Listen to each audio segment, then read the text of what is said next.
Selamat pagi sidang jemaat. Kita bersama-sama pada pagi hari ini Anda mendengarkan renungan pagi melalui channel YouTube Jemaat GKI Banjarbaru. Bapak Ibu Saudara, sebelum kita merenungkan firman Tuhan pada hari ini Rabu, baiklah kita terlebih dahulu datang dalam doa. Mari kita berdoa. Kami memanjatkan puji syukur kepadamu ya Tuhan. Engkau telah memanjangkan umur kami pada hari ini. Dan Tuhan memberikan kesempatan untuk mendengarkan sabda firman-Mu. Kami hendak mengarahkan hati pikiran kami Tuhan terhadap firman pada pagi hari ini. Terangilah dengan kuat kuasa Roh Kudus. Diberkati hamba-Mu dan diberkati setiap jemaat-Mu yang sudah mendengar firman ini nantinya, agar kami sama-sama dapat melakukan kebenaran dari firman ini. Dalam nama Tuhan Yesus kami berdoa. Amin. Sidang jemaat Bapak Ibu Saudara yang kekasih dalam Tuhan Yesus Kristus, renungan pagi pada hari ini didasari oleh Injil Lukas pasal 13 ayat yang ke-22 sampai dengan 30. Yang di bawah judul perikop, siapa yang diselamatkan. Mari kita sama-sama membaca firman ini. Demikian sabda Tuhan. Kemudian Yesus berjalan keliling dari kota ke kota dan dari desa ke desa sambil mengajar dan meneruskan perjalanannya ke Yerusalem. Dan ada seorang yang berkata kepadanya, "Tuhan, sedikit sajakah orang yang diselamatkan?" Jawab Yesus kepada orang-orang di situ, "Berjuanglah untuk masuk melalui pintu yang sesak itu, sebab aku berkata kepadamu, banyak orang akan berusaha untuk masuk, tetapi tidak dapat. Jika tuan rumah telah bangkit dan telah menutup pintu, kamu akan berdiri luar dan mengetok-ngetok pintu sambil berkata, 'Tuan, bukakanlah kami pintu.' Dan ia akan menjawab dan berkata kepadamu, 'Aku tidak tahu dari mana kamu datang.' Maka kamu akan berkata, 'Kami telah makan dan minum di hadapanmu, dan engkau telah mengajar di jalan-jalan kota kami.' Tapi ia akan berkata kepadamu, 'Kami tidak tahu dari mana kamu datang. Nyala dari hadapanku, hai kamu sekalian yang melakukan kejahatan.' Di sanalah akan terdapat ratap dan kertak gigi, apabila kamu akan melihat Abraham dan Ishak dan Yakub dan semua nabi di dalam kerajaan Allah, tetapi kamu sendiri dicampakkan keluar. Dan orang akan datang dari timur dan barat dan dari utara dan selatan, dan mereka akan duduk makan di dalam kerajaan Allah. Dan sesungguhnya ada orang yang terakhir yang akan menjadi orang yang terdahulu, dan orang yang terdahulu akan menjadi orang yang terakhir." Demikian firman Tuhan. Sidang jemaat Bapak Ibu dan saudara-saudara yang kekasih dalam Tuhan Yesus Kristus, manusia mengharapkan keselamatan. Karena itu, kalau ada bahaya, kita pasti mengharapkan selamat. Tidak ada orang atau tidak ada manusia yang tidak ingin selamat. Ya, misalnya begini, kalau terjadi kebakaran, Bapak Ibu Saudara, ya, pasti kita menyelamatkan barang-barang kita, serta nyawa kita juga. Tidak mungkin, ya, kita yang masih sehat begitu berdiam diri saja ketika terjadi kebakaran melanda. Pasti kita berupaya untuk menyelamatkan diri, karena manusia mengharapkan keselamatan. Nah, dalam bacaan Injil kita pada pagi hari ini mengisahkan tentang Tuhan Yesus dalam perjalanan menuju Yerusalem untuk menggenapi perutusannya di dunia ini dengan menderita, wafat dan bangkit pada hari yang ketiga dengan kemuliaan yang luar biasa, kemuliaan yang dinyatakan kepada kita. Dalam perjalanannya Bapak Ibu dan Saudara, kali ini ya, di dalam ayatnya yang ke-23 kemudian ada seorang yang bertanya. Orang ini tanpa nama yang bertanya kepada Tuhan Yesus ya, dengan bertanya kepadanya, "Tuhan, sedikit sajakah yang akan diselamatkan?" Ya, kita sudah membaca dalam ayat 23. "Tuhan, sedikit sajakah yang diselamatkan?" Bapak Ibu Saudara, Yesus tidak menjawab pertanyaan orang tanpa nama ini dengan mengatakan berapa jumlah orang yang akan diselamatkan. Misalnya 300, 400, 1 juta, 10 juta dan seterusnya. Tuhan Yesus tidak menjawab, tapi justru Ia mengatakan, berjuanglah untuk masuk melalui pintu yang sesak itu. Ya, kita sudah membaca dalam ayat kita, dalam ayatnya yang ke-24 dengan tegas dikatakan, berjuanglah untuk masuk melalui pintu yang sesak itu. Sebab aku berkata kepadamu, banyak orang akan berusaha untuk masuk, tetapi tidak dapat. Ya, banyak orang berusaha untuk masuk, tetapi tidak dapat. Nah, di sini saudara, justru Tuhan Yesus hendak mengatakan dan mengingatkan kepada mereka supaya sebelum mereka binasa, sebelum waktunya datang dengan kebinasaan, mereka sudah menyatakan kesungguhan untuk bertobat. Di sini kita melihat Bapak Ibu Saudara yang kekasih dalam Tuhan Yesus Kristus, bahwa Tuhan Yesus luar biasa. Kenapa luar biasa? Karena masih memberi kesempatan kepada mereka untuk bisa bertobat. Nah, sekarang masalahnya Bapak Ibu dan Saudara, apakah ada orang yang mau atau tidak mau? Adakah orang yang mau atau tidak? Karena itu saudara, jemaat yang dikasih dalam Tuhan Yesus Kristus, mari kita lihat sebenarnya apa arti pintu yang sesak itu. Ya, apa arti pintu yang sesak itu? Pintu yang sesak menunjukkan pentingnya kita memiliki definisi berdasarkan Injil, yaitu mengakui Kristus dari dekat. Dengan mengikuti Tuhan Yesus dari dekat, ya, maka kita memasuki kehidupan Tuhan Yesus itu dengan ikut menderita bersama dengan Dia, menghayati kematiannya dan juga kebangkitannya. Berarti kita turut masuk bersama dengan Dia. Kita masuk dan merasakan serta menikmati kerajaannya. Dan Tuhan Yesus sendiri berkata, Bapak Ibu dan Saudara, ya, dalam Lukas 9 ayat 23, ya, setiap orang yang mau mengikut aku, ya, Lukas 9 ayat 23, setiap orang yang mau mengikut aku, ia harus menyangkal dirinya dan memikul salibnya setiap hari dan mengikut aku. Dalam hal ini Bapak Ibu dan Saudara yang kasih dalam Tuhan Yesus Kristus, dengan menggunakan kata berjuanglah, Tuhan Yesus mau mengatakan kepada kita, ada sebuah komitmen moral bagi kita dalam usaha untuk terus menerus dalam berpartisipasi dalam perjamuan abadi di sorga.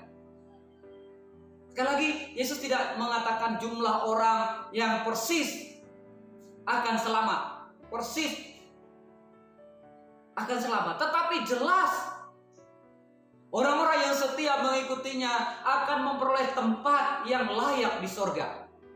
Lagi Tuhan Yesus katakan, Ia tidak katakan berapa jumlah, tetapi kita tahu bersama bahwa setiap orang yang dengan setia mengikutinya akan memperoleh tempat yang layak di sorga.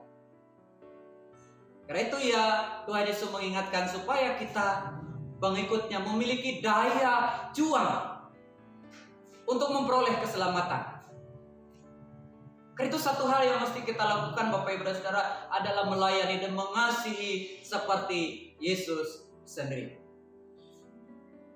Karena itu pesan Tuhan Yesus pada pagi hari ini bagi kita semua, Setiap orang itu telah dipanggil dalam keselamatan. Setiap orang telah diberikan kesempatan oleh Tuhan Yesus untuk menikmati keselamatan. Tapi juga diperhadapkan dengan pintu yang sesak. Maka itu, ketika diperhadapkan dengan pintu yang sesak, kita tidak bisa mengklaim diri kita adalah pemilik keselamatan atau memiliki hak istimewa atas keselamatan atau atas anugerah keselamatan itu. Perjalanan menuju hidup yang kekal memang terbuka kepada semua orang, tapi melalui pintu yang sesak butuh komitmen dalam rangka mematikan keegoisan kita, mematikan keegoisan diri kita. Butuh komitmen untuk senantiasa mau menanggalkan hal-hal yang menghalangi kita. Pintunya saja sudah sesak, ditambah lagi dengan kita tidak mau meninggalkan hal-hal yang merintangi kita untuk masuk pintu itu, maka akan terasa berat. Nah itu saudara, pada pagi hari ini sedang jemaat dikasih dalam Tuhan, kita diingatkan bersama bahwa memang banyak orang Kristen mengakui Yesus Kristus itu sebagai Tuhan dan bangga sebagai orang Kristen, tetapi hidupnya tidak mencerminkan Kristus hidup di dalam dirinya. Dan orang-orang Kristen seperti ini, Bapak Ibu dan Saudara, hanya memiliki 3 kesempatan saja dalam hidupnya. Dan dia hanya lebih fokus hanya pada 3 kesempatan masuk dalam gereja saja. Dan 3 kesempatan itu misalnya yang pertama yaitu ketika dibaptis, ketika menikah, ketika nanti meninggal.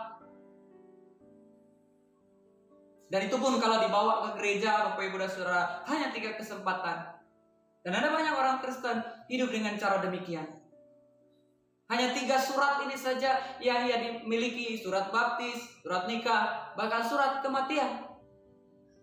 Orang-orang seperti ini ketika mengetuk pintu surga, maka jawaban dari Tuhan yang mereka terima adalah dalam ayatnya yang ke-27 tadi dikatakan.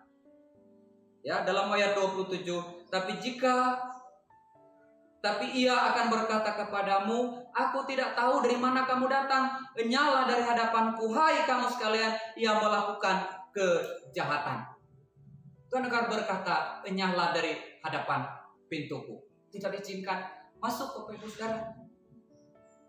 Nah itu pada pagi hari ini kita menyadari bahwa keselamatan adalah inisiatif dari Allah. Tapi butuh jawaban pasti dari kehidupan kita, dari pihak kita manusia. Allah memberi keselamatan sebagai anugerah, dan manusia harus menjawabinya dengan menghidupi anugerah itu dalam iman kehidupannya. Dan jelas dalam ayat 30 dikatakan, Bapak Ibu dan Saudara, ya. Dan sesungguhnya ada orang yang terakhir akan menjadi yang terdahulu. Dan orang yang terdahulu akan menjadi yang terakhir. Maukah kita sudah lama menjadi orang Kristen, tapi ketika kerajaan Allah itu datang, justru kita menjadi yang terakhir. Harusnya kita menjadi yang terdahulu. Harusnya kita menjadi orang yang pertama-tama. Nah itu pada kesempatan pagi hari ini kita diingatkan bersama Bapak Ibu dan Saudara. Karena itu tidak ada jaminan bahwa kita yang terdahulu mengenal Allah akan diselamatkan. Yang baru saja mengenal Allah bisa saja kemudian dia dengan hidupnya ia menghidupi imannya di dalam Tuhan itu dan menunjukkan buah-buah iman itu, maka ia akan diselamatkan. Karena itu mumpung masih pintu itu dibukakan, Bapak Ibu Saudara. Mumpung pintu itu masih dibuka oleh Tuhan, maka sama katakan bagi kita, berjuanglah untuk memasuki pintu yang sesak itu. Berjuanglah untuk memasukinya. Pintu masih terbuka walaupun sesak, tapi berjuanglah untuk memasukinya. Bagaimana supaya kita memasukinya? Jadilah orang Kristen yang senantiasa menghidupi firman Tuhan di dalam kehidupannya. Amin untuk firman Tuhan. Semoga firman ini memberkati kita. Mari kita berdoa. Bersama kita datang dalam doa pagi. Mari kita berdoa.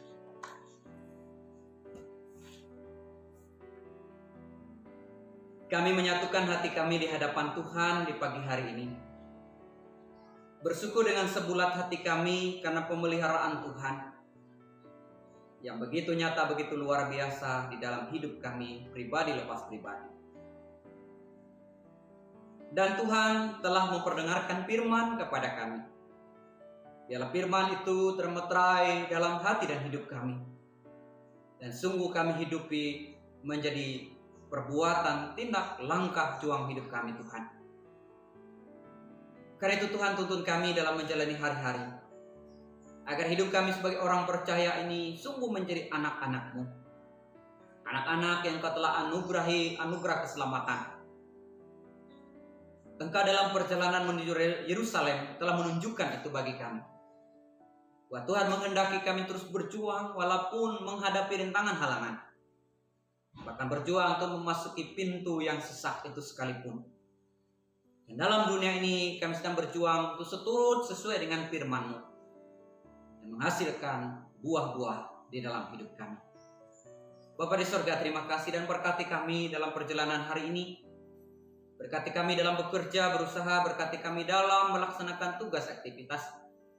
Berkati kami yang menempuh pendidikan, berkati kami yang masih ulangan, anak-anak kami Tuhan, agar mereka dapat memperoleh nilai yang baik di ulangan tengah semester ini Tuhan.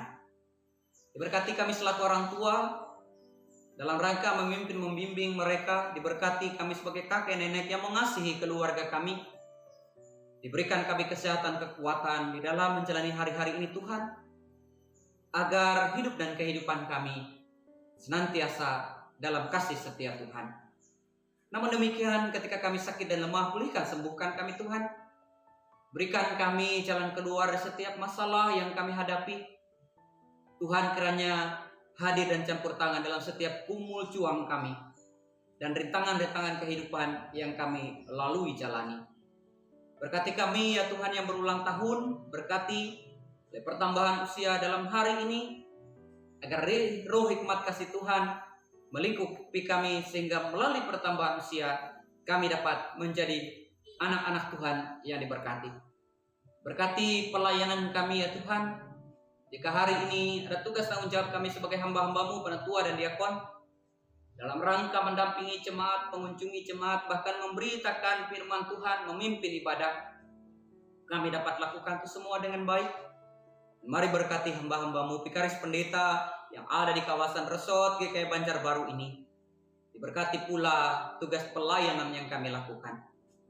Berdoa untuk resort ini Tuhan, jemaat-jemaat di dalamnya, Tuhan kiranya berkati tumbuh kembangnya, agar senantiasa menjadi sularan kasih Tuhan dinyatakan bagi setiap umat jemaat yang kami boleh layani.